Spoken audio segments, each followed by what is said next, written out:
estamos reunidos em nome do Pai, e do Filho, e do Espírito Santo. Amém. Senhor Jesus, nós nos pedimos que o nosso coração se faça agora completamente voltado a vós e pela graça do Teu Espírito possamos nos abrir a essa palavra que tem para nos dirigir. Conduzir cada um dos dias de nossa formação, a fim de que esse conhecimento nos faça amar mais a vós, a Igreja, aos homens, às almas e a nós mesmos. Por intercessão da Virgem Maria e de São José. Ave Maria, cheia de graça, o Senhor é convosco. Bendita sois vós entre as mulheres, bendito é o fruto do vosso ventre, Jesus. Santa Maria, Mãe de Deus, rogai por nós, pecadores, agora e na hora de nossa morte. Amém. Permaneceremos reunidos em nome do Pai, do Filho e do Espírito Santo. Amém. Boa noite a todos vocês, meus irmãos, minhas irmãs. Sejam bem-vindos. Hoje a gente faz a terceira parte da formação, né? E vocês vão perceber cada vez mais o tanto que elas têm relação entre si. Tanto a teologia do corpo, quanto a filosofia e a política, quanto também a história da igreja, né? Então, o objetivo de trazer para nós hoje aqui a história da igreja é porque não é apenas a história da igreja. Se for parar para pensar, né, em tudo que a gente vai estudar nessa parte, a gente estuda a história da humanidade, a história da nossa civilização. Não tem como separar hoje a nossa civilização da história do cristianismo, né? Então, mesmo que muitas pessoas cheguem a dizer, né, eu não sou cristão, eu sou agnóstico, ou eu sou ateu, a gente pode até respeitar esse tipo de denominação, mas ela não consegue se pautar no fato de que essa pessoa, com certeza, está inserida na sociedade. Alguma coisa ela faz, ou é um cidadão comum, ou é um político, ou é um empresário, ou é pai de família, professor, médico, seja o que for. E essa sociedade na qual ele vive é cristã, por causa do seu legado. Então, nós temos algumas histórias de civilização que ajudam a gente a entender o que nos constitui hoje. E é essa a importância de estudar a história da igreja. Não é apenas para saber aquilo que embasa a nossa igreja, a nossa fé, mas saber como não tem como separá-la, né, da história de Cristo. Não tem mais como separar. Pode passar o próximo slide. Então, o objetivo é entender a própria história da civilização, né? Então, perceber como a graça que foi prometida em Jesus se cumpre até hoje. Então, vocês vão lembrar, né, que num certo discurso do Senhor Jesus com Pedro, ele prometeu a Pedro isso, né? Tu és pedra, Pedro, e sobre esta pedra eu edifico a minha igreja. E as forças do inferno não mais prevalecerão contra ela, né? E tudo que tu ligares na terra será ligado no céu, e o que desligares na terra será desligado no céu.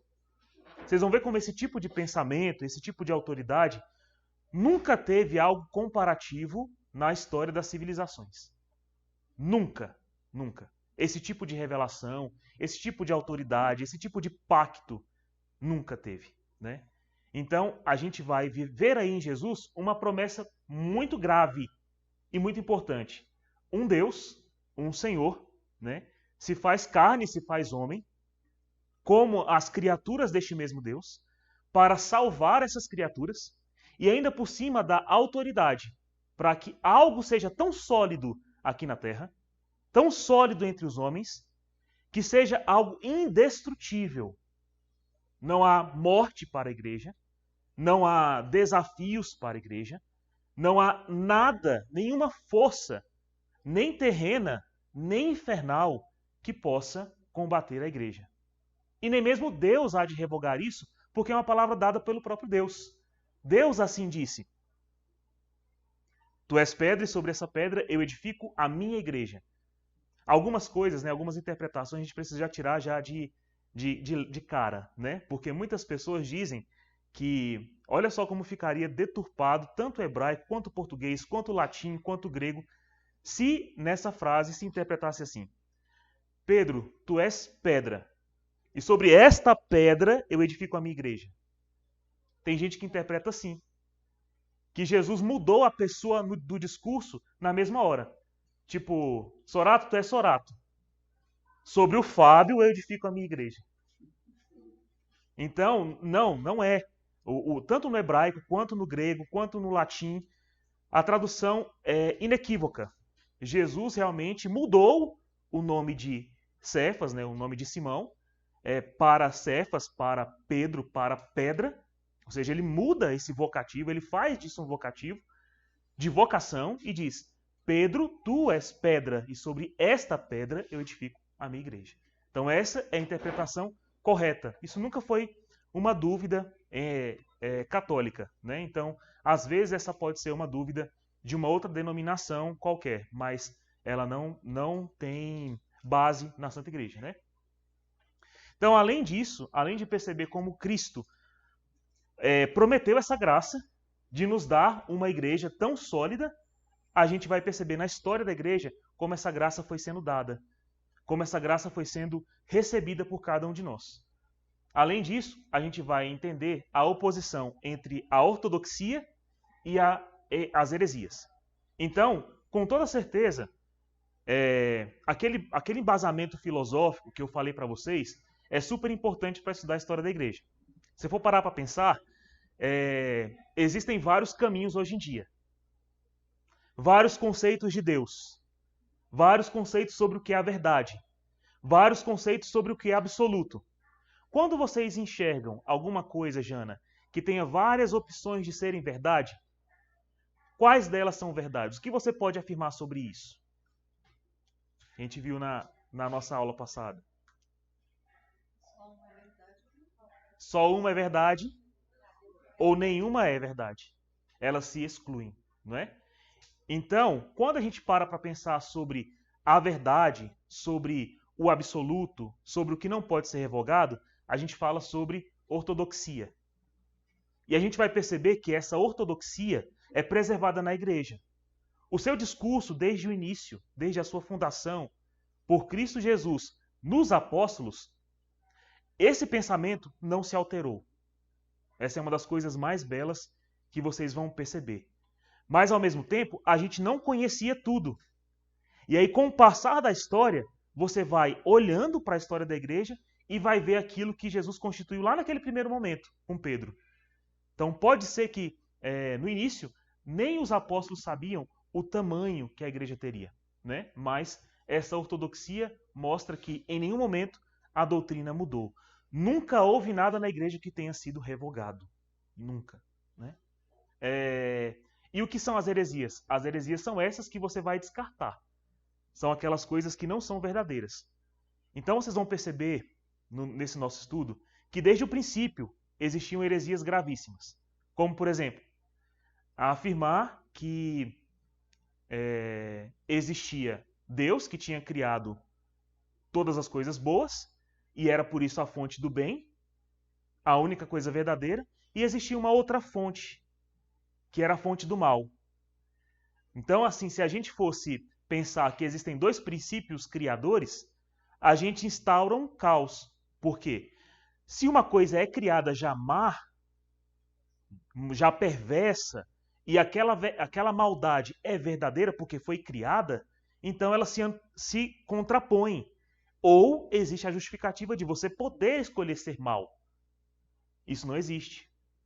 Então, essa primeira heresia, por exemplo, foi a considerada maniqueísta ou ainda a gnóstica, né? Aquela em que você preza apenas o conhecimento.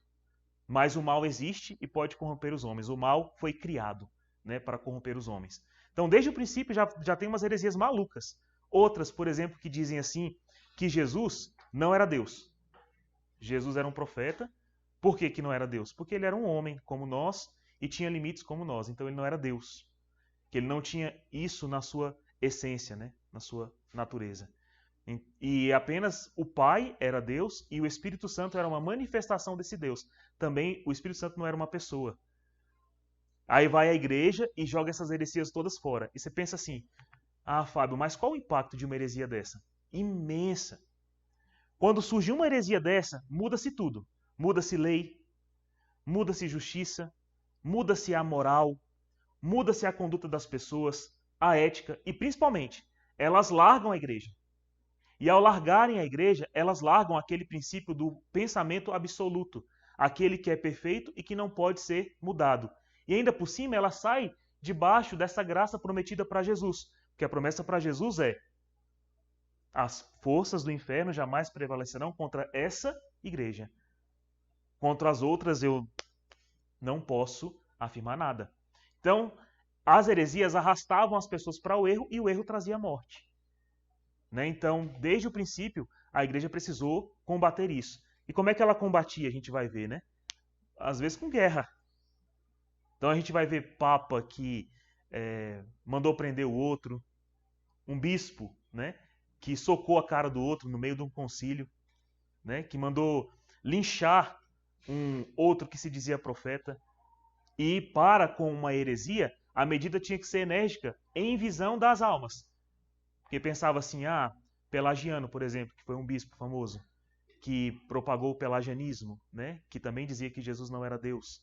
Então, Pelágio não, era imparável. Né? Então, só quando uma coisa muito grave acontecia para eles pararem e precisava ser algo exemplar. E é algo que a igreja sofreu também. Não foi assim que muitos cristãos foram mortos? Por não abandonarem Jesus? Então, esse mesmo radicalismo com que os cristãos foram tratados no início da sua história acaba sendo também o mesmo radicalismo que se aplica quando o erro insurge dentro da igreja. Né? Hoje a gente é mais complacente com os erros. Né? E o outro objetivo é conhecer para amar. Então, conhecer a história da Santa Igreja para amá-la. Qual o método que a gente vai usar? Então, o livro que a gente vai escolher são dois, né? Um é mais rápido, bem mais rápido de entender, que é esse daqui, ó. Chama-se Domínio, é escrito pelo Tom Holland, homônimo aí do ator que faz o Homem-Aranha, mas não é aquele ator não, tá? Esse autor aqui, ele é ateu e ele também é progressista, né? Por que eu escolhi esse livro? Porque é muito bom. Né? E além de ser o ponto de vista da história cristã e da civilização de uma pessoa que não tem a nossa fé, que não tem esse mesmo parâmetro, ele chega a uma conclusão ao final do livro aqui que é belíssima para nós cristãos, assim, né? A respeito da verdade que a gente não pode fugir dela. Então eu não vou dar spoiler hoje, né? Vou deixar para falar da próxima aula, para falar da conclusão que ele chega ao estudar a história da igreja, mesmo sendo uma pessoa ateia, né? Sem falar que ele faz um relato breve. Isso aqui, gente, é uma economia tão grande, porque a fonte, né, para a história da igreja principal que a gente vai usar é essa daqui, ó. Essa coleção de livros aqui, do Daniel Hobbes, A História da Igreja. Ele é composto de 10 volumes, esse aqui é só o primeiro, e esse aqui é só a parte da Igreja dos Apóstolos e dos primeiros mártires, né? Ainda tem Idade Média, durante a Reforma, durante a Contra-Reforma. Mas por que esse livro aqui é bom? Porque ele é um dos livros mais fáceis de ler que eu já vi na minha vida. Ele é gostoso de ler. Ele não tem firula, palavra difícil, ele tem mapa, ele conta as histórias de alguns santos de maneira que você vai ficar interessado pela história, né? Então ele não é cansativo, ele é demorado. Então se você fizer metas aí, né, na sua vida, por dia eu vou ler 100 páginas, 80 páginas, não vai tornar-se pesado. Nem que você separe 1 hora ou 2 horas por dia para estar lendo esse livro, vai dar certo, né? Então, o que define um povo? Já pararam para pensar o que define um povo? Né? Quando a gente estuda história da igreja, ou então história da civilização, na escola, quando a gente estudou história, por exemplo, a gente vai estudar um povo no início. Tipo o Egito, os assírios, os astecas, os maia, os judeus e tal. O que é a primeira coisa que o pessoal fala pra gente? Que o professor lá fala pra gente? Quais são as primeiras coisas? Localização.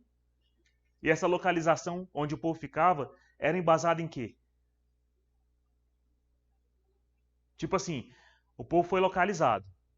Geralmente é onde que as civilizações cresciam? Em torno de quê? Do rio ou do mar, na região costeira. Por quê? A água para irrigar, para produzir, para crescer, né? Para fazer comércio, para estabelecer rotas de comércio e relações.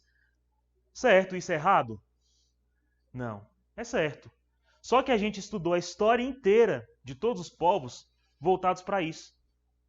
E a gente viu, na primeira aula de Teologia do Corpo e na última aula de Filosofia e Política, que tem uma coisa que é mais importante, capital demais, no coração de todos os homens, e que, inclusive, é o primeiro artigo do Catecismo da Igreja Católica. O que o homem mais quer? Ter ou conhecer? O que o homem mais quer? Produzir matéria ou conhecer de onde ele veio? O que é capital para o homem? Né? Chegar até Deus e ter uma fé, uma religião? Ou viver o dia a dia, comer arroz e feijão, trabalhar, pescar, reproduzir e morar? O que é mais capital para nós hoje? Para você, para mim? Será que a gente também vive apenas nesse tipo de definição? Poderiam definir o Fábio assim.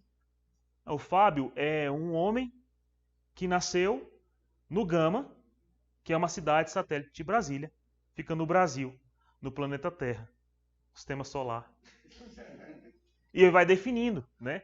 Meus objetivos, por exemplo, ele trabalha com isso, ele faz aquilo. Mas, para vocês, né?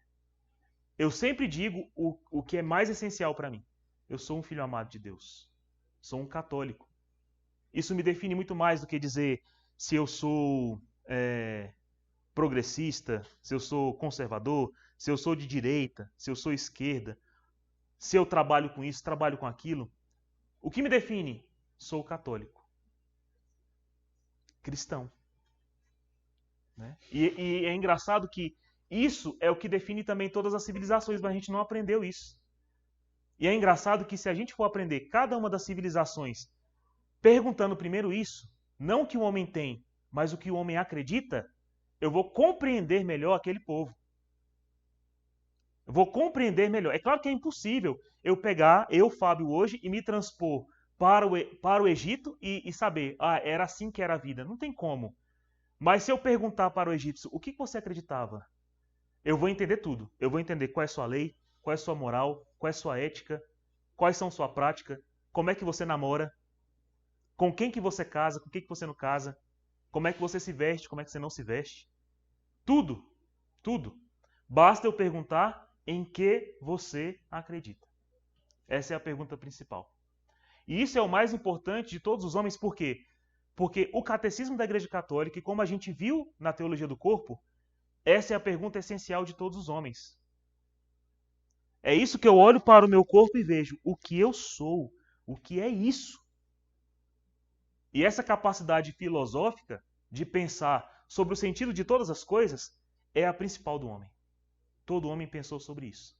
Então a gente vai tentar fazer essa primeira composição da igreja. É entender suas origens. Pode passar. Então, qual é a origem da igreja, né? Então, todo homem pergunta, todas as civilizações perguntaram qual é a origem do bem. Como a gente falou na primeira aula de filosofia, vocês conseguem entender que os homens chegaram bem rapidinho no conceito de que Deus existe, certo? E de que esse Deus, conforme o pensamento dos homens, era o conceito do bem, não é isso? Então, Deus é o conceito do que há de bom. Deus é o conceito do que há de bom. E todos os povos enxergavam bem o que era bom. É tanto que alguns povos chamam o bem supremo de alguma coisa. Por exemplo, já percebeu que alguns povos chamam de Deus o sol? Ora, por que o sol é chamado de Deus por alguns povos? Porque tudo está vindo dele. O calor, a energia para plantar, para gerar frutos, para ser um dia aprazível, que eu posso trabalhar, que eu posso fazer todas as coisas. Então Deus deve ser um sol. Ele é tão quente, ele arde tanto, que ele deve ser a origem de todo o bem. Imagine um mundo sem sol. Meu Deus do céu. Meu sol do céu. Né? Sem ti, quem serei eu? Então é fácil de você imaginar, para um coração de um homem que quer ser religioso, que as primeiras coisas que eles vão querer adorar sejam bens.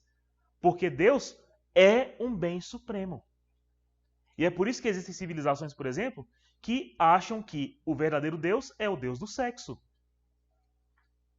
Uai, o supremo bem deve vir de lá, porque todos nós nascemos de uma mulher. E nascemos como? Por meio de um ato sexual. Então qual é a atividade melhor? A atividade sexual. E aí começam a fazer culto ao sexo e ao prazer. É estranho para mim, ou para vocês, que várias civilizações tinham o dia do bacanal, ou das orgias públicas, ou da adoração de deuses que eram carnais, como Afrodite ou como Eros. Em Roma, para vocês terem noção disso, existia um dia tão lícito para o que era carnal, que o conceito romano era: todas as mulheres e todos os homens devem devoção ao pênis romano. Vou falar de uma maneira bem clara assim. Por quê?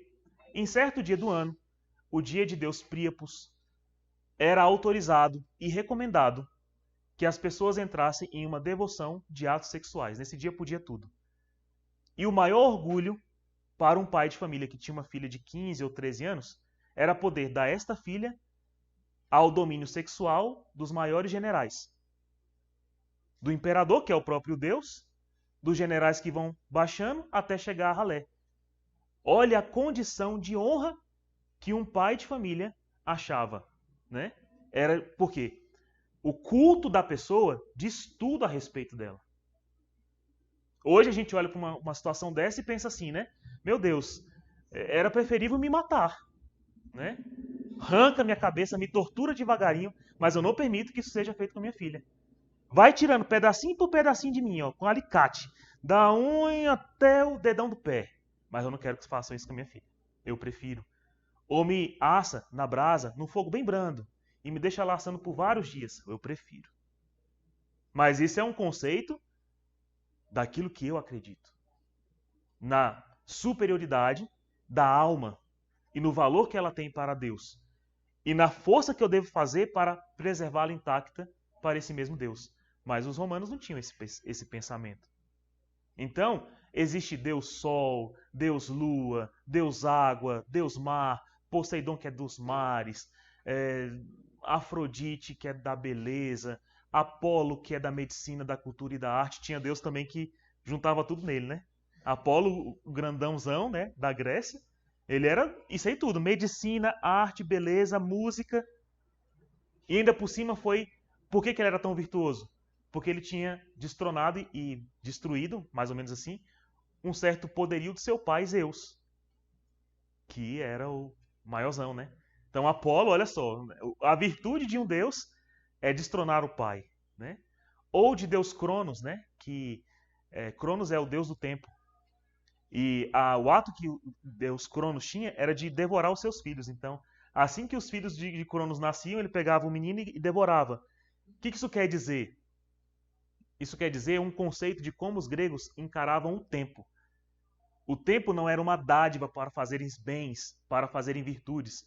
O tempo era uma desgraça divina que aprisionava os homens dentro de uma cadeia, e o tempo me devora no meu trabalho, no meu afazer.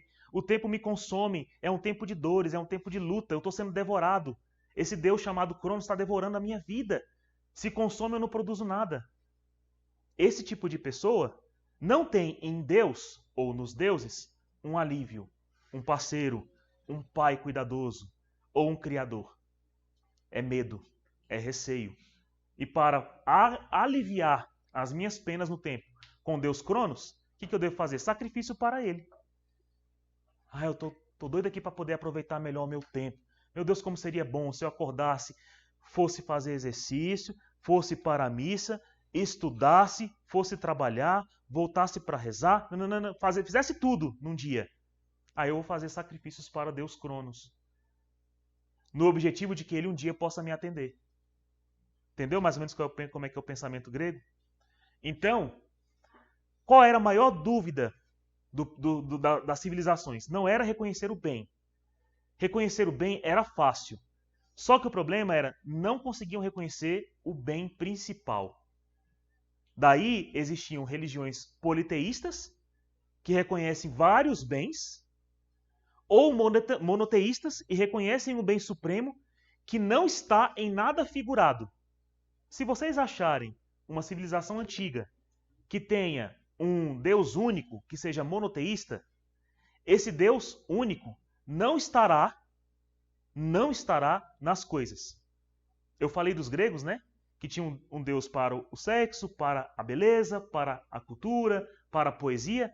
Se você achar uma civilização monoteísta, esse Deus não é o sol, nem é a água, nem é a mulher, nem é o homem, nem é o pênis, nem é a vagina, não é nada disso.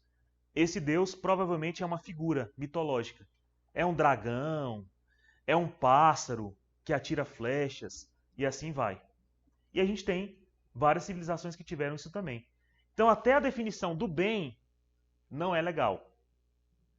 Mas o que chegava a ser mais contrastante nas civilizações? A definição do mal. Então o mal de onde vem? Se o bem vem dessas coisas, ou de algum Deus muito bom, de onde é que vem o mal? Tem um Deus do mal?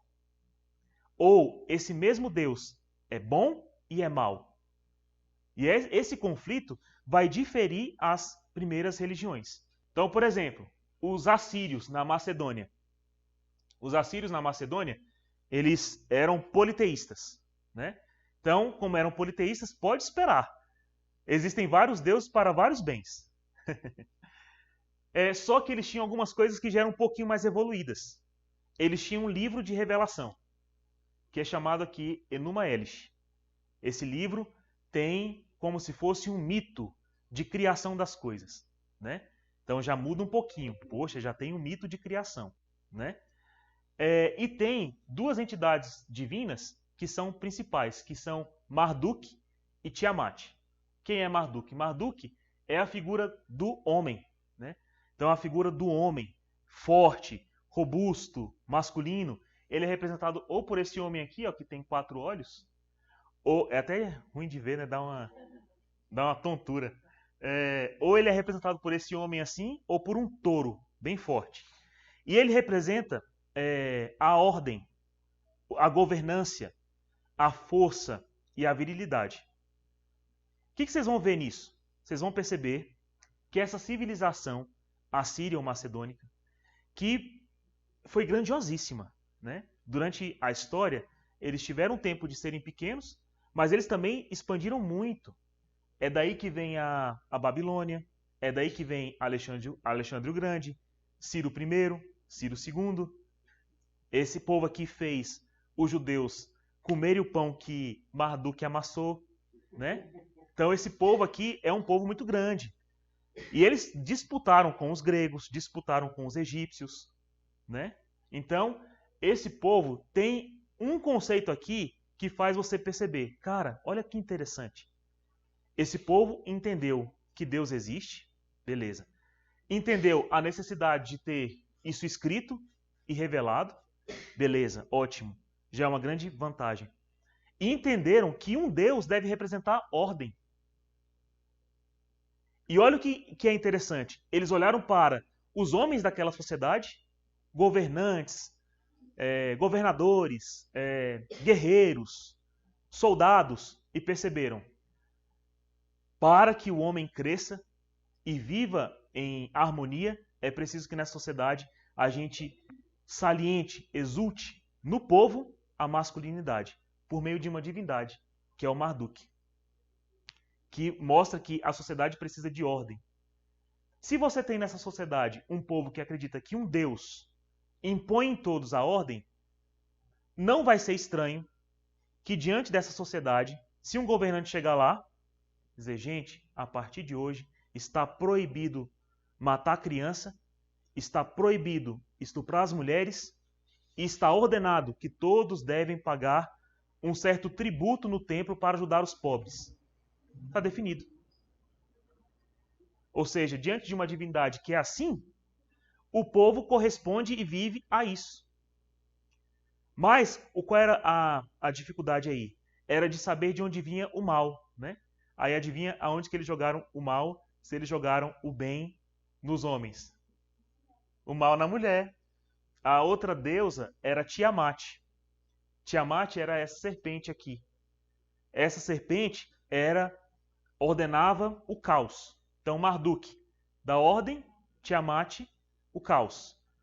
Só que as duas eram necessárias, porque Tiamat era da criatividade, das paixões, da fúria criativa, do amor, da beleza, da arte. Ou seja, as duas coisas são necessárias.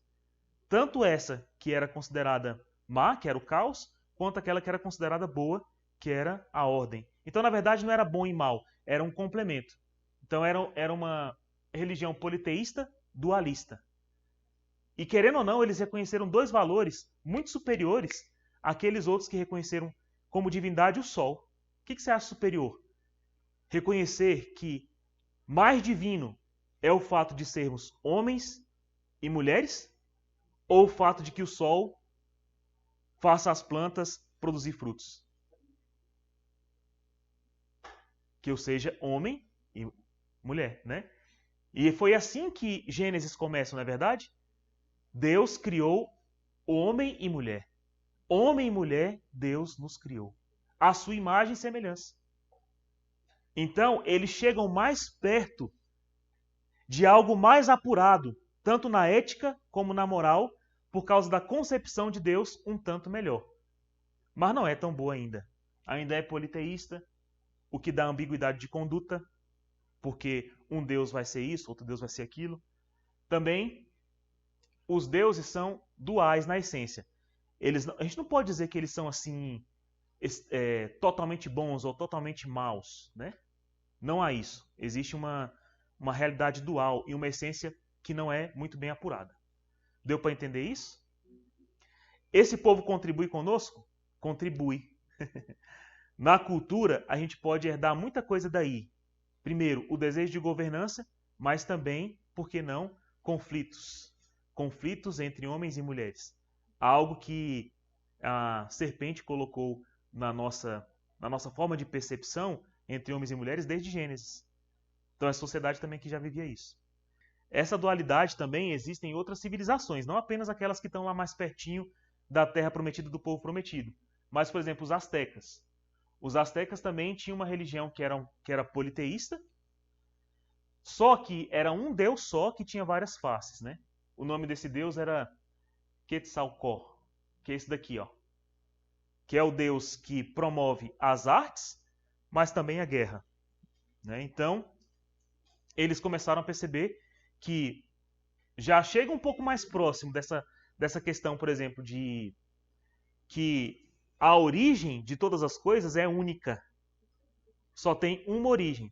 Só que eles acham que o mal também está na origem. Aí é um problema.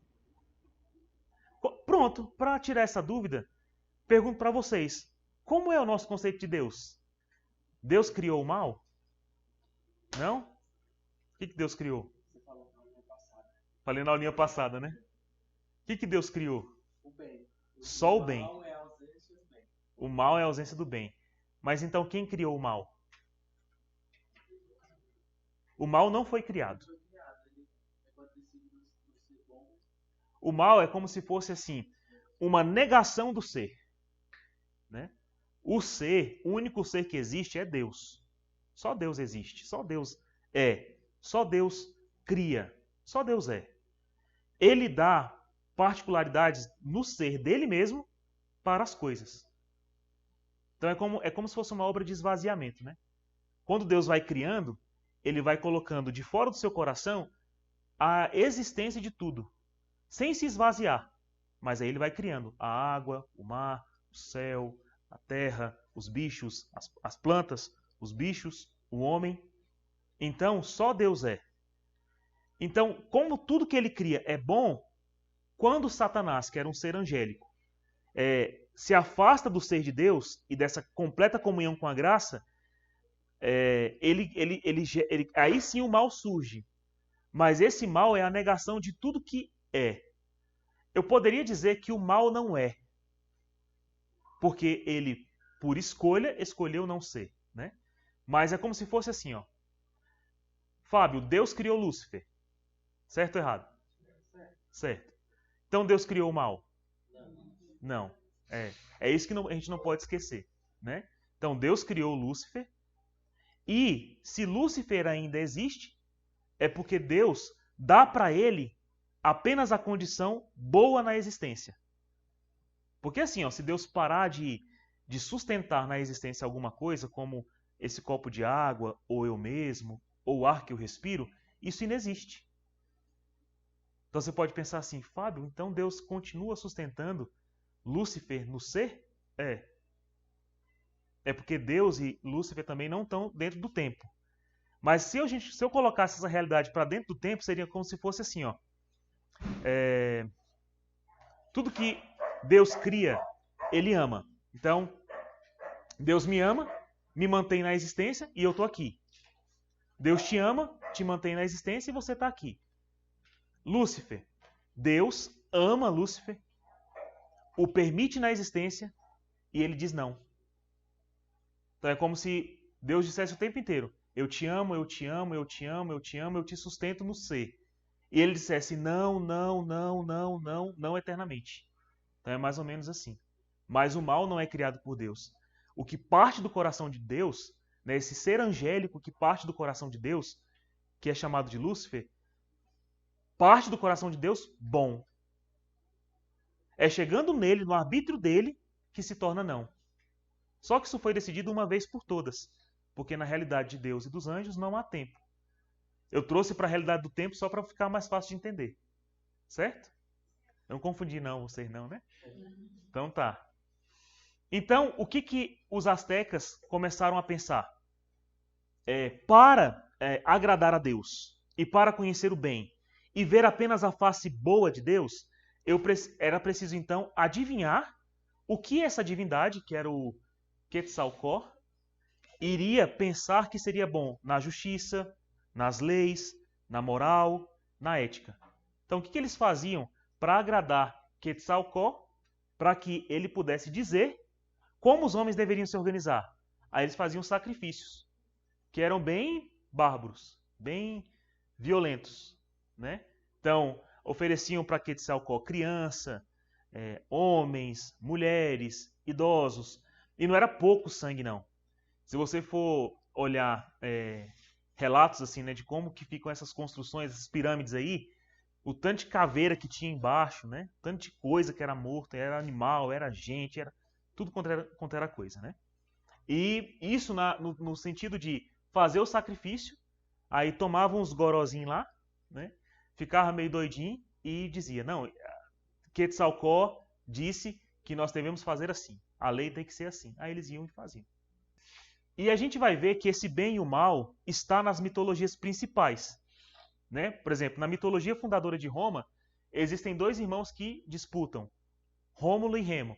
Eles partem de uma mesma origem, mamam os dois nas mesmas tetas da mesma loba, mas os dois são rivais e dessa rivalidade surge Roma. Olha que maluquice. O povo está começando a pensar que a entidade divina, ou aquilo que dá origem à nossa sociedade, é uma briga. E essa mesma questão, né, da rivalidade entre o bem e o mal, também está na narrativa bíblica. Dá para vocês lembrarem aí da briga entre Caim e Abel.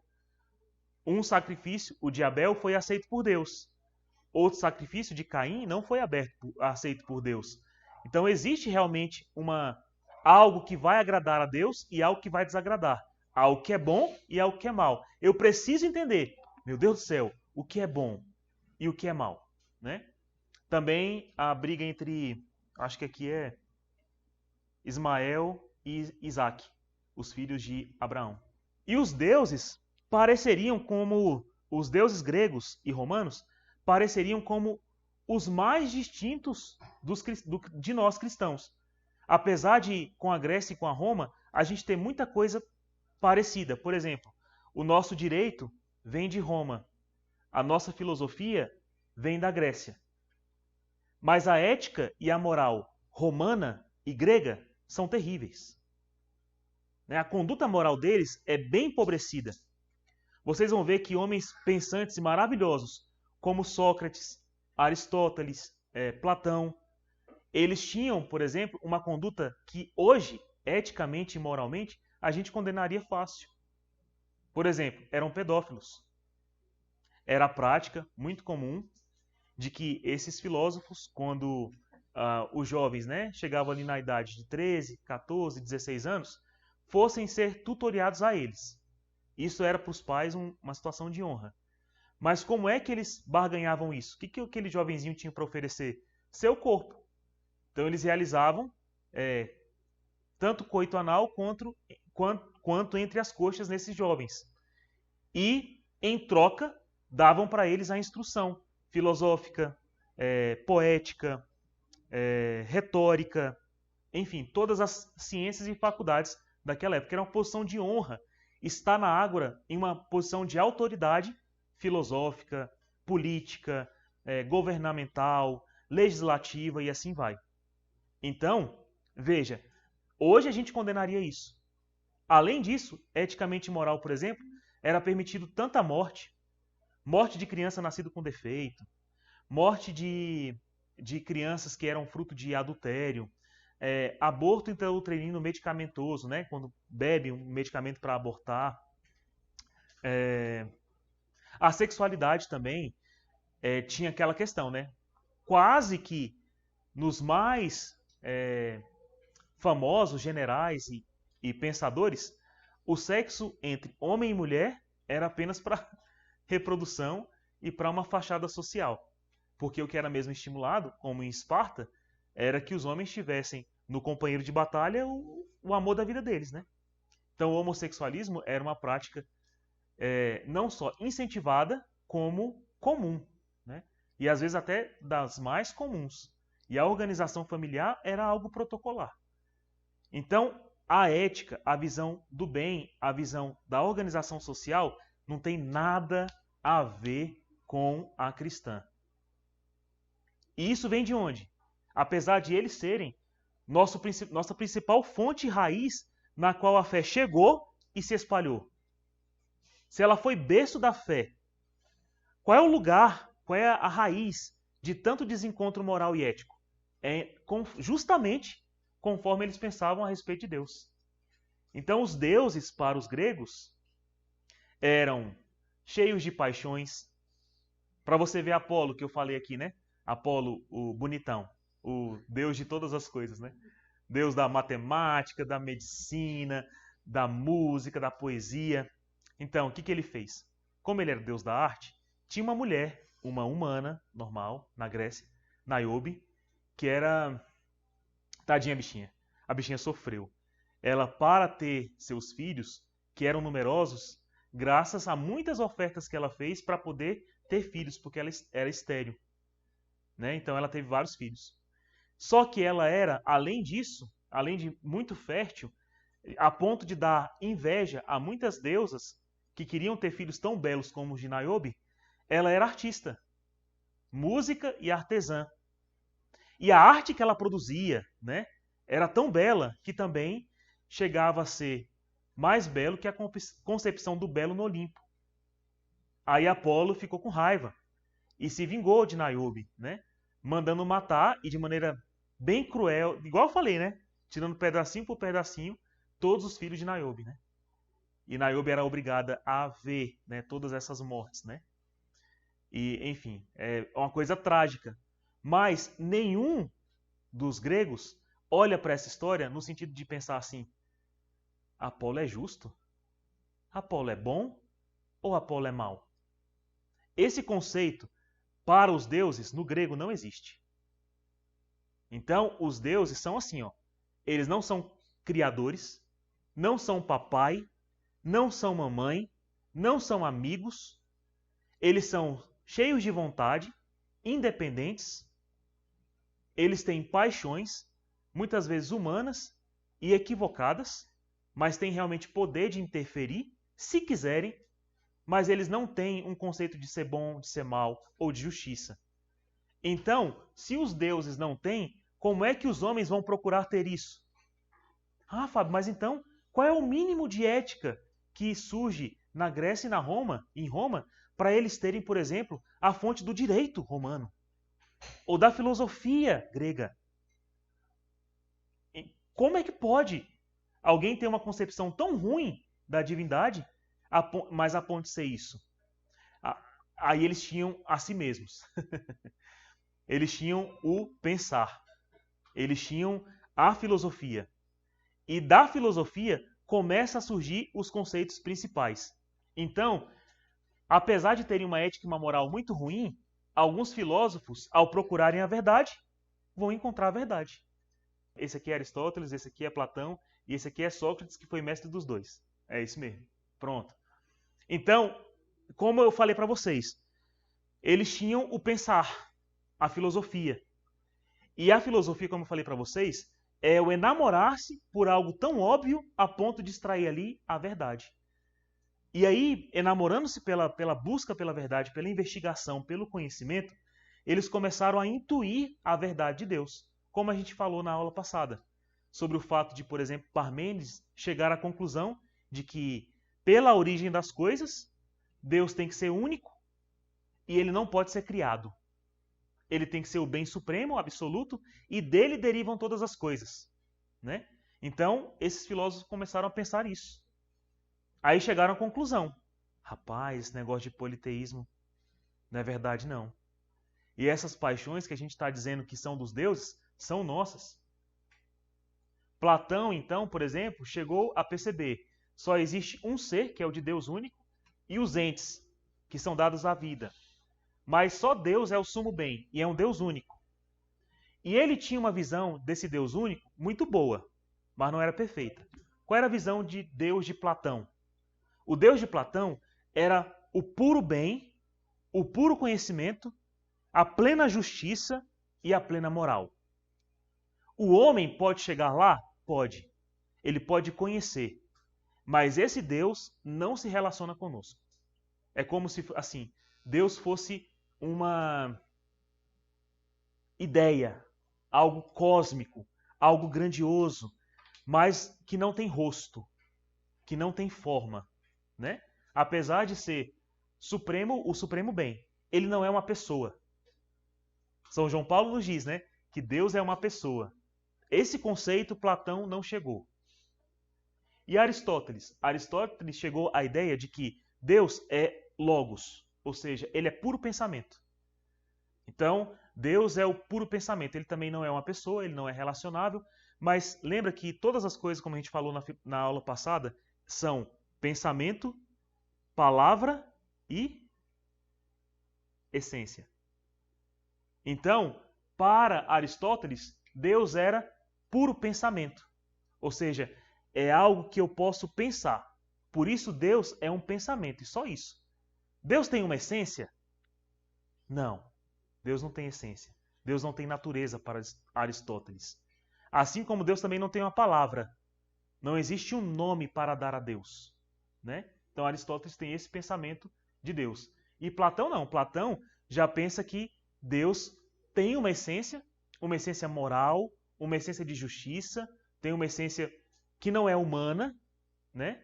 Que é algo divino, mas é amorfo, não tem forma, e os homens podem amá-lo, mas não se relacionam com Deus. Então é o que eu posso admirar. Morrer de amor assim, né? Oh Deus, que eu não sei onde está, não sei quem és, não sei que forma o Senhor tem, não sei. Eu te amo. Tu és o supremo bem, que eu não conheço. Tu és a plena justiça, a plena moral. Eita, o Senhor é bom demais, mas eu não te conheço. Mas o Senhor é bom. Eu vou aprender contigo, viu? É isso. Esse é o Deus de Platão. O Deus de Aristóteles é assim. Deus existe. Legal. Pronto, acabou. É só um pensamento, né? É só isso. Mas já é alguma coisa. E surgiu justamente numa sociedade onde o conceito de Deus era um dos piores. Eu acho que era até pior do que os assírios, era pior do que os astecas, era pior do que os egípcios. Os egípcios também tinham um conceito de Deus, que era politeísta, né? E eles tinham um conceito de Deus mais terrível ainda. Era que Deus se encarnava como homem, na pessoa do faraó. E, portanto, Deus tinha uma moral e uma justiça. Quando Deus se encarnava num faraó, tinha que obedecer. Ali era Deus. E não só obedecer, tinha que adorar. E não só adorar, tinha que fazer sacrifício para ele. E qualquer coisa que ele pedisse, tinha que fazer. Então, os faraós tiveram vários deuses encarnados, né? Mas os gregos era pior, porque deuses para eles era esborne, era só safadeza, era loucura. E justificava todo tipo de coisa. Mas a filosofia foi avançando. E foi vendo que, não, o conceito... Só que é engraçado que esses pensadores não tinham a revelação judaico-cristã. Eles não receberam os 10 mandamentos de Moisés. Eles não receberam o ensinamento, o governo de Davi. Eles não receberam o ensinamento de Jesus. Não receberam nada. E eles chegaram a essa intuição pelo simples pensamento. E é algo que ajuda a gente a entender que é possível. Por quê? Porque no corpo, no homem, Deus se revela. Isso é muito forte. Não sei se para vocês faz sentido. Mas quer dizer que mesmo que eu não tenha como palpar Deus, como palpar a verdade, né? Como depreender a verdade nos meus sentidos, quer dizer que pela minha inteligência e pela minha vontade, eu posso conhecer Deus. Eu posso intuir Deus. Imagine a loucura que seria e a maravilha que seria se esses homens que são tão bons e que chegaram à verdade de dizer assim, ó, acho que foi Sócrates, que chegou, ele tinha vários concubinos, né? De 15, 16 anos. Ele chegou a dizer, está errado. Homem com homem não tem natureza equivalente.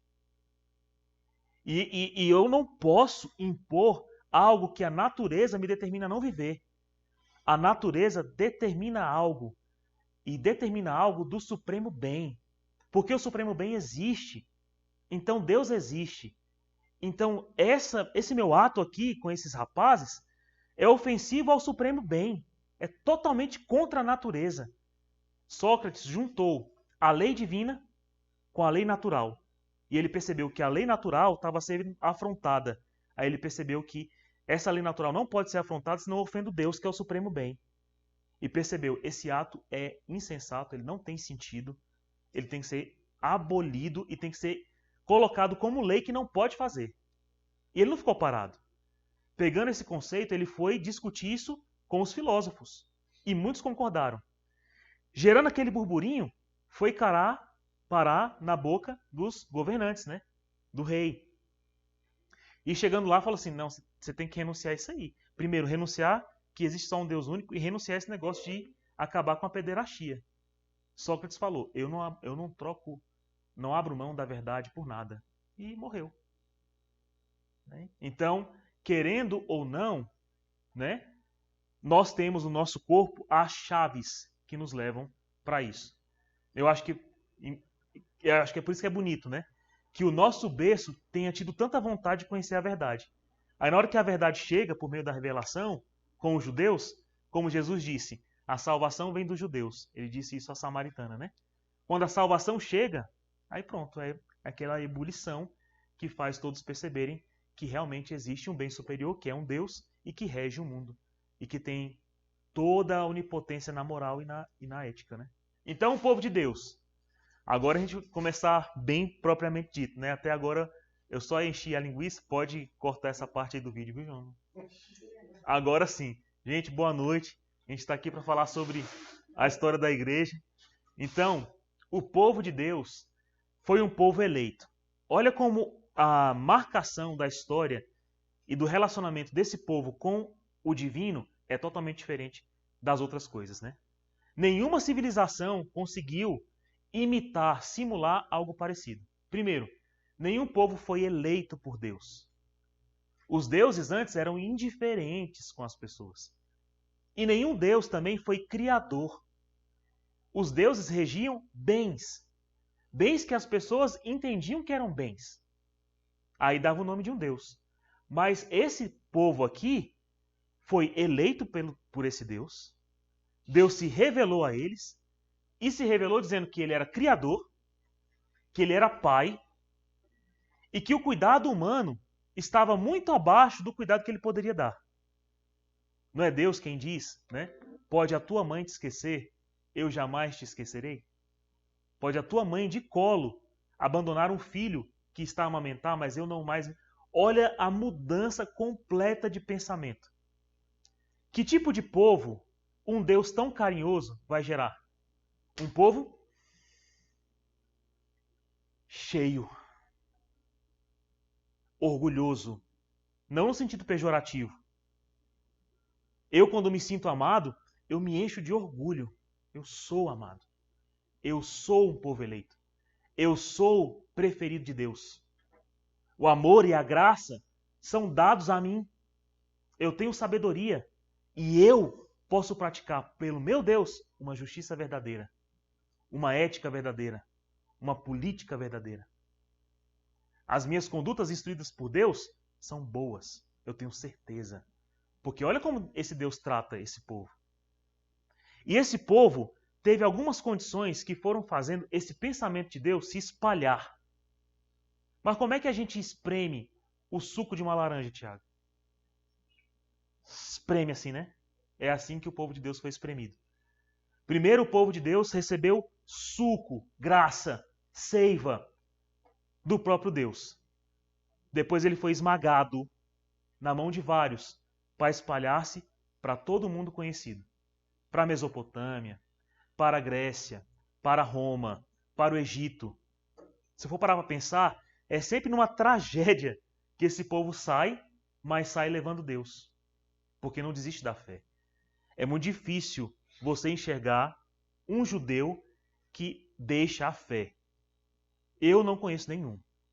Eu conheço judeus que, depois de conhecerem a fé, de viverem a fé, abraçarem a fé, tornam-se ainda mais fervorosos, como, por exemplo, um cristão. Não há nada mais feliz para um judeu do que encontrar o Messias. Eu encontro esse tipo de judeu, mas judeu que deixou de acreditar em Deus é impossível para mim. Impossível. Então, Deus elege um povo a partir de Abraão. Né? Então está aqui a figura de Abraão. A gente sabe que Abraão foi escolhido por causa de sua fé, mas Deus revelou a ele. Deus comunicou-se com ele. Né? Então, é já uma visão de um Deus bem diferente. Esse povo vai ser escravizado no Egito. Então, aconteceu que na terra, né, em Canaã, ali naquela região onde Abraão vivia, teve uma grande fome, uma grande seca. E esse povo, tanto por isso como por perseguições, começou a ter a sua primeira diáspora. Mas aí os egípcios, que era uma civilização crescente, bastante crescente, começou a aprisionar esse povo. Esse povo então tornou-se cativo no Egito. A gente sabe também que esse povo começou a migrar para lá, às vezes por boas intenções. Lembra da história de José? Né? Então, aconteceu que José, que era um dos filhos, né, de Jacó, que era irmão de Esaú, os filhos de Isaac, eu estou indo contra a ordem, deixa eu organizar o pensamento de vocês. Então, Abraão teve um filho fora da promessa, que era Ismael. Lembram dele? Então, deixa Ismael do ladinho, porque ele vai contribuir com outros povos aí. E teve outro filho que era o filho da promessa com sua esposa Sara, chamava Isaac. Isaac vai ser eleito e ungido, né, por Deus, por Abraão, para ser a continuidade da descendência de Abraão, que Deus resolveu eleger como seu povo. Quando Isaac torna-se, então, esse pontapé para o povo de Deus, ele tem o seu nome transformado de Isaac para Israel. Né? Então, Israel é o nome dele. E ele vai ter 2 filhos, que é Esaú e Jacó. Esaú era o primogênito. Só que o bichinho, né, vendeu a primogenitura dele por um prato de lentilhas. E aí, Jacó tornou-se o primogênito. Né? Então, Jacó vai ter 12 filhos. Um deles é José, que era o mais novo e o mais amado, né, de Jacó. Então, ele vai ser aprisionado pelos irmãos, ele vai fugir, vai ser acolhido e vai tornar-se um gran servir do faraó do Egito. Então, quando, vocês vão ver lá na história, quando José foi criado na casa do faraó, né, ele foi criado dentro daquela religião politeísta, mas ele era judeu. Ele já mostra uma lei, uma ética, uma moral, uma castidade aprimorada. Olha que loucura, para um povo politeísta que tudo podia. A esposa do faraó chegou lá querendo, né, namorar com José, porque o bichinho era bem bonito, assim, diz a Sagrada Escritura que ele era um dos homens mais bonitos da época, né? Assim, acho que perdeu só para José de Maria e para Jesus, né? Mas José era um dos homens mais bonitos. E aí a rainha lá já se engraçou, né? E ele disse não. Por que não? Que lei é essa? Que doutor... Não, isso é errado. Longe de mim. Não, eu amo a Deus. Isso aí não é nem cogita essa possibilidade. Então já era uma ética nova. Isso tudo encantava o faraó, né? A fidelidade, o trabalho, a hombridade. Por quê? Porque vinham de um Deus que é todo bom, todo justo, todo moral, de boas condutas. Agora sim dá para justificar a fibra do povo de Deus. E aí, lá, nessa ocasião, acontece uma grande fome, uma grande seca. Aonde? Canaã. E Jacó e seus filhos precisam pedir comida. E vão para onde? Para o Egito. Aonde estava José. Né? Então é daí que vem. Só que depois desse episódio, a gente sabe, né? Que a fome foi aumentando, os conflitos foram aumentando, gente foi crescendo, não tinha como comportar tanta gente e esse povo tornou-se escravo no Egito. E foram mais de 300 anos de escravidão. Né? Mas imagine também para vocês, dentro de um governo politeísta, extremamente materialista, o tanto que aquele povo, aqueles judeus que estavam lá, não mudaram o coração daquele povo que eles habitaram, porque eram muitos hebreus. Era tanto judeu, que o faraó precisou pedir para matar os primogênitos. Lembra de Moisés? Para matar, porque crescia demais. Então, por que crescia tanto assim? Porque eram obedientes a uma lei divina que não permitia relação sexual fora do casamento, que não permitia que homens tivessem relação sexual com homens e mulheres com mulheres. Então eram todas relações heterossexuais. Vai vendo aí a ligação de tudo isso que a gente está vendo com teologia do corpo e com filosofia. Eles entenderam que a ética e a moral correta era reproduzir, porque esse é um mandamento de Deus. Então reproduziam muito. E querendo ou não, se você olhasse para aquele tanto de hebreu crescendo, você que é faraó, que é materialista, que é o próprio Deus do Egito, vai olhar, eita, eu estou criando meu próprio inimigo. Eu estou dando alimento para uma serpente que está crescendo aqui e vai já me morder. Por quê? Ele não vai mudar o jeito dele de pensar. E é tanto que Moisés, que nasce lá da casa do faraó, de Ramsés, ele vai mostrar a onipotência de Deus por meio de prodígios. Porque Ramsés não acreditava só na palavra, só no logos, só no pensamento. Imagine assim. Imagine que um Sócrates fosse lá para tentar convencer Ramsés de que ele deveria liberar os hebreus. Né? E logo ele chegaria à conclusão de que um Deus único existia. E que tudo aquilo que ele está vendo é uma farsa. Mas se ele admitisse isso, o que aconteceria? Ele deixaria de ser Deus. E ele perderia sua vantagem. Está entendendo agora por que Moisés precisou mostrar para o faraó que Deus é onipotente? E taca-lhe praga. Porque aí o povo vai entender. E taca-lhe praga. Foi gafanhoto, foi água transformando-se em sangue, foi a morte do primogênito que foi a principal, né? A última. Mas, dessa maneira, não só Moisés conseguiu reavivar a fé do povo, como também conseguiu libertar, mostrando que existe uma promessa na palavra de Moisés. Então, Moisés conduz o povo para o deserto. E olha que loucura, no deserto, não dá para falar a história toda, né? Mas vocês sabem, né? Tá aí outro exercício para nosso próximo encontro. Assistir O Príncipe do Egito, o desenho. Então Moisés, olha que loucura. No deserto, ali conduzindo o povo de Deus, ele sobe ao Monte Sinai. Deus, que em nenhuma outra instância apareceu para nenhum de seus filhos, ele se manifesta para Moisés, com tremores e tudo, e Moisés viu a Deus. É tanto que Moisés desceu com o rosto transfigurado. E Deus escreveu na pedra com o próprio dedo as leis que o povo devia fazer. Isso nunca aconteceu em nenhuma outra civilização. De Deus escrever do próprio coração o que o homem tinha que fazer.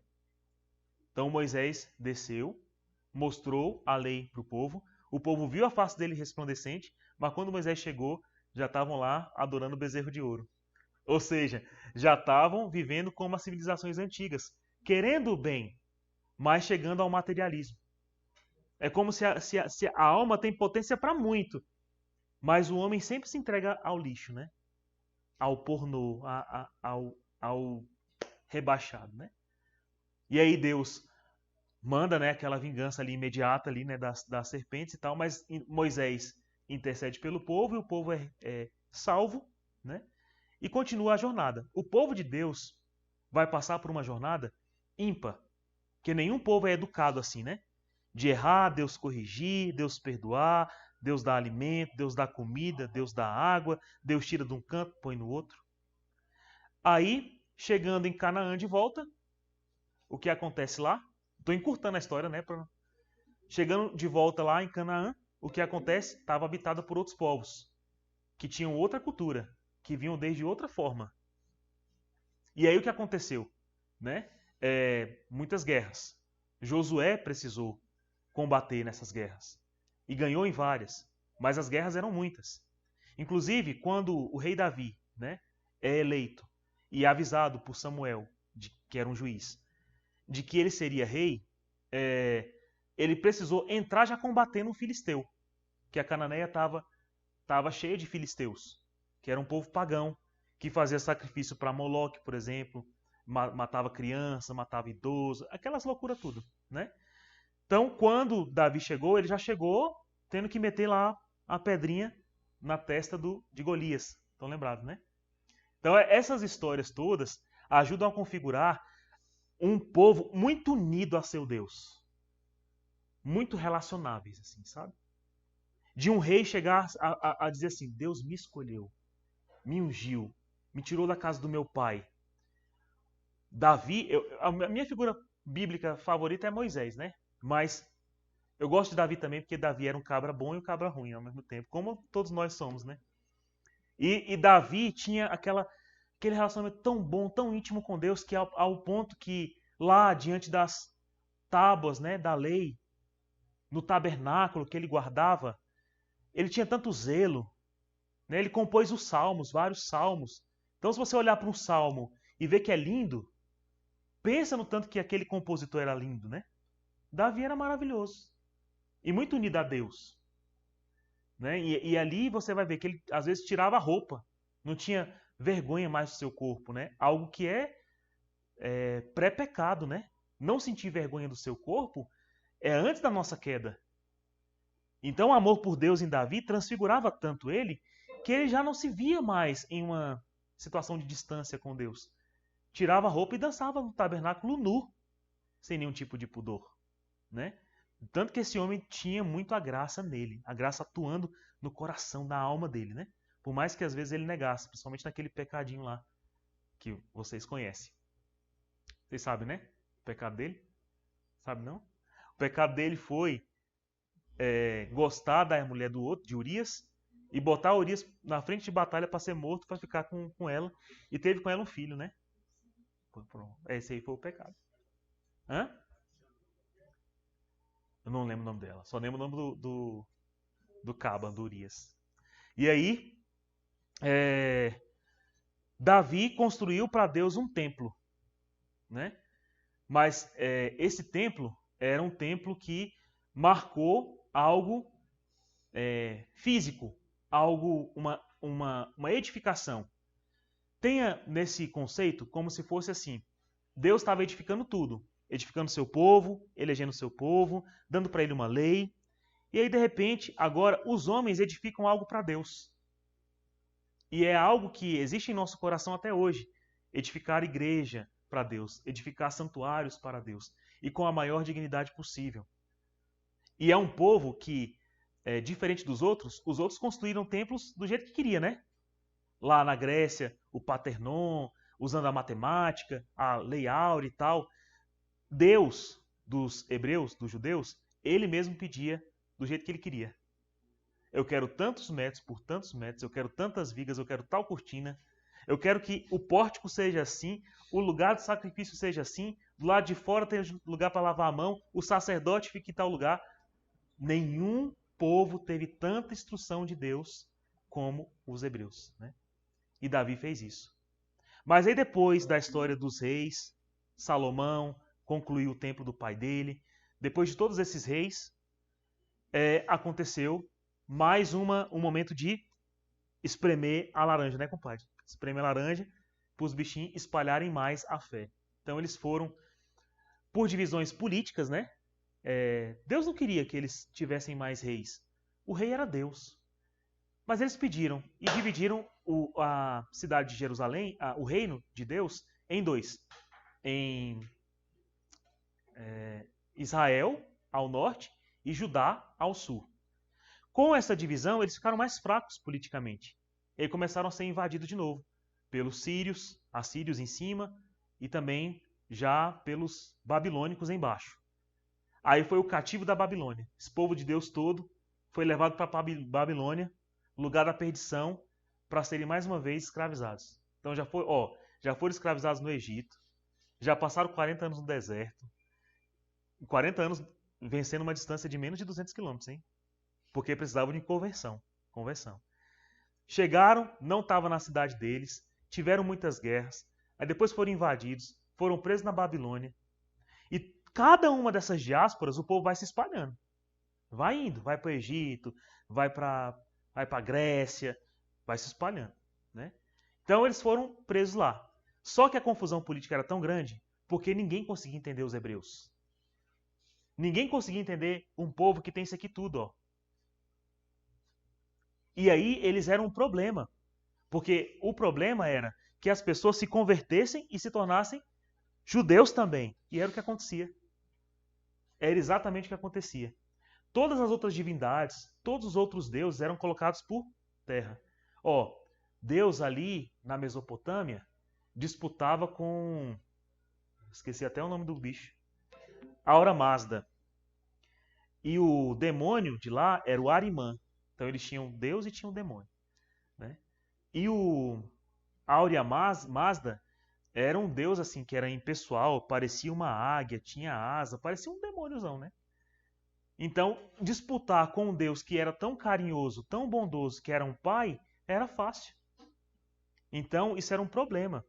Então, Ciro, o Grande, quando ele chegou na Macedônia, e os judeus ainda eram escravos, ele olhou para aquele povo e pensou assim, esse povo tem que sair daqui. Porque eles aqui na cidade central não. Então a gente até pensa, né? Ciro foi bonzinho, bom bichinho, tirou os judeus lá do cativeiro da Babilônia. Não, é porque os judeus eram um problema. Então ele chega lá e libera os judeus do cativeiro da Babilônia. É a primeira liberada, né? Mas essa liberada tornou o povo ainda mais disperso, ainda mais espalhado, né? Aí, quando teve essa espalha, aí o povo ficou sujeito de novo. Mesmo que tivessem pequenas cidades, né? Samaria, Galileia, Judéia, ficaram espalhados. As várias tribos ficaram todas espalhadas. Aí ficaram mais suscetíveis a uma nova invasão. Qual é a nova invasão? A invasão romana. Mas nessa época que eles foram invadidos novamente e se espalharam, aí já tinha algo extremamente sólido. Provavelmente durante o tempo do cativeiro da Babilônia e também durante esse tempo em que crescia a cidade de Constantinopla, governada por Alexandre o Grande, a Bíblia, né, os primeiros livros, o Pentateuco, ganhou tradução no grego, no latim, já tinha o hebraico e já tinha outras línguas tipo egípcio, alguma coisa assim. Então, a Septuaginta, como é conhecida, já estava pronta. Aí pronto, meus irmãos. Judeus espalhados para tudo quanto é canto, com a palavra, com a revelação divina completa, aí pronto. Aí já era imparável a solução, né? Aí veio para nós Jesus.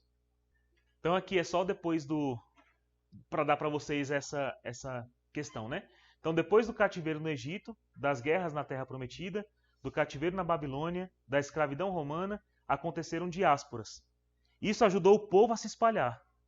Então as misturas de culturas foram se espalhando. E aí o Deus único se espalha junto. E a Septuaginta estava traduzida para o grego e no hebraico, e depois o latim. Pode parar aí. Eu vou parar aqui hoje, que horas são? 10 para as 10? Então tá bom. Eu vou parar por aqui, e aí como exercício, eu vou pedir para que vocês leiam então 3 tarefas, né? Vou só revisar. Acho que essa parte pode gravar, porque o pessoal pode, né? Então, quais são as tarefas? Ler Atos dos Apóstolos. Eu vou pedir um evangelho detalhista sobre a vida de Jesus, que é o de Lucas. Evangelho de Lucas, esses 2. E assistir o Príncipe do Egito, para consolidar aquilo que nós tivemos aqui hoje. Para nosso pensamento sobre filosofia e política, os 3 primeiros capítulos deste é chamado Ortodoxia, do Chesterton, né? Então aqui você vai acabar entendendo como que a ortodoxia foi feita. E de que maneira? É de uma maneira muito prática. O Chesterton, que é o escritor desse livro, que é um filósofo, né, do século passado, muito bom, por sinal, católico. Eu almejo que um dia ele seja santo, né? Hoje ele é um servo de Deus. Que ele colocou aqui como que o pensamento dele foi sendo convertido para o pensamento da igreja.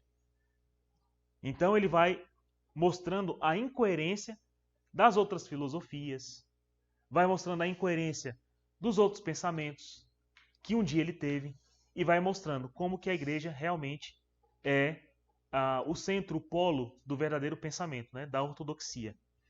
E aí, só para dar um exemplo para você, o tanto que não é um livro difícil de ler. É para você ler os 3 primeiros capítulos, mas olha como ele começa. Olha como ele começa, como é engraçado o jeito dele. As pessoas excessivamente mundanas nunca entendem nem mesmo o mundo. Já começa com essa piada. As pessoas excessivamente mundanas nunca entendem nem mesmo o mundo. Dependem de algumas poucas máximas cínicas e falsas e estão satisfeitas. Lembro-me de certa vez caminhar com um rico editor que fez uma consideração que eu já ouvi muitas vezes. Ela é de fato quase um lema no mundo moderno. Mas já o tinha ouvido tantas vezes e subitamente notei que nada significava. O editor disse sobre alguém: aquele homem subirá na vida, ele acredita em si mesmo. Eu lembro-me que enquanto eu levantava minha cabeça para ouvir, meu olhar se deparou com um ônibus que estava cheio e em que estava escrito, né? Manicômio de Hanwell. Aí ele disse: o senhor me permite dizer, onde estão os homens que mais acreditaram em si mesmos? Pois eu tenho a resposta. Conheço homens que acreditam em si mesmos de uma forma mais veemente que Napoleão ou César. Sei onde flameja a estrela fixa da certeza e do sucesso. Posso guiá-la aos tronos dos super-homens. Os homens que realmente acreditam em si mesmos estão internados no manicômio. Né? Então, é muito bom, assim, didático, engraçado, irônico, mas ao mesmo tempo contundente. Né? E ele vai falando aqui sobre tudo que há de ridículo no pensamento hoje em dia e de falso. E aí, percebendo, ele vai dizer, né? Então, é claro, eu não tinha como colocar meu coração aí. Então, capítulo 1, 2 e 3 do Ortodoxia. Teologia do Corpo. O filme da Pequena Sereia. O desenho, aquele de 1989. Tá bom? A gente vai, na primeira aula, passar aqui as cenas para responder aquele questionário lá. Para vocês entenderem quais são os símbolos que estão todos no filme. É como se fosse um coach. Mas não adianta fazer se você não ler aquele questionário e não ver o filme. Mas dá tempo de assistir esse desenho, né? E, se você desejar, a leitura daquele livro do Christopher West sobre teologia do corpo para a evangelização, né? É muita tarefa. Mas dá. Um mês dá. Não dá? Dá, não dá? Pronto. E vai na ordem, ó. Vai primeiro pela teologia do corpo, depois filosofia política, depois história da igreja. Tá bom? Então é isso.